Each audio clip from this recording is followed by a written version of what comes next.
Hi friends, Jason bikes అన్ని friends. నేను ఇవాళ ఏప్రిల్ 17 ఫ్రైడే 6:30 పిఎంకి మమ్మీ మూవీ చూడడానికి వచ్చాను ఫ్రెండ్స్. మమ్మీ 2026 న్యూ మూవీ వచ్చింది.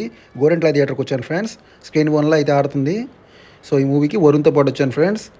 సో రారా చూపిస్తాను, ఎట్ట భయపడతావో నేను భయపిస్తా అని చెప్పాను. నేనైతే వచ్చాను ఫ్రెండ్స్ వరుణ్తో పాటు.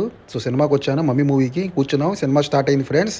సో చాలా రోజులుగా ఈ ట్రైలర్ అయితే నన్ను అయితే భయపిస్తుంది. సో మొత్తానికి ఈ సినిమాకి వచ్చాను, సినిమా స్టార్ట్ అయింది ఫ్రెండ్స్. సినిమా అయితే మామూలు లేదు ఫ్రెండ్స్. స్టార్టింగ్ ఫస్ట్ సీన్ నుంచి లాస్ట్ సీన్ దాకా వణుకు, అరుపు, దడ ఇంకన్నీ. సో భయం ఉన్న వాళ్ళు కంపల్సరీ ఈ సినిమాకి అయితే రామాకండి. భలే భయం వేసింది ఫ్రెండ్స్. నాకైతే అసలు ఇంటర్వెల్కి బతికితే చాలనిపించింది. అసలు భలే భయం వేసింది, చాలా భయంగా ఉంది సినిమా. ఇంటర్వెల్ తర్వాత ఉంది ఫ్రెండ్స్ అసలు ఆట. అసలు క్లైమాక్స్ అయితే చచ్చిపోతారనిపించింది అసలు క్లైమాక్స్ అయితే. సో చాలా భయంకరంగా ఉంది ఫ్రెండ్స్ సినిమా. సినిమాలో మంచి ఎఫెక్ట్స్ అన్నీ వాడారు. అసలు ఎక్కడెక్కడ రాసుకున్నారో రాసుకొచ్చారేమో కానీ మొత్తం భయానక సీన్స్ అన్నీ రాశారు. సినిమా స్టోరీ అయితే నెంబర్ 1 ఫ్రెండ్స్. మనం ఎదురు చూసిన మూవీలాగా అయితే కాదు. ఈ సినిమా చాలా కొత్తగా, చాలా రియలిస్టిక్గా తీశారు. చాలా బాగుంది ఫ్రెండ్స్. స్టోరీ కానీ, యాక్టింగ్ కానీ ప్రతిదీ బాగుంది ఫ్రెండ్స్. గ్రాఫిక్స్ కానీ నెంబర్ 1 ఫ్రెండ్స్. కంపల్సరీ థియేటర్లో చూడాల్సిన సినిమా. కాకపోతే భయం లేని వాళ్ళు మాత్రం రాండి ఫ్రెండ్స్.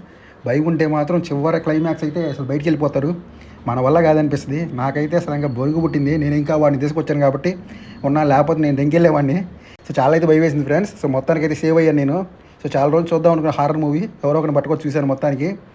సో మొత్తానికి అయితే హారర్ మూవీ చూశాను ఫ్రెండ్స్. చాలా బాగుంది. మీరు కూడా కంపల్సరీ థియేటర్లో చూడండి. సో భయం లేని వాళ్ళే రండి ఫ్రెండ్స్. గ్యాంగ్తో వస్తే బెటర్, సింగిల్గా వస్తే అవుట్ ఇంకా.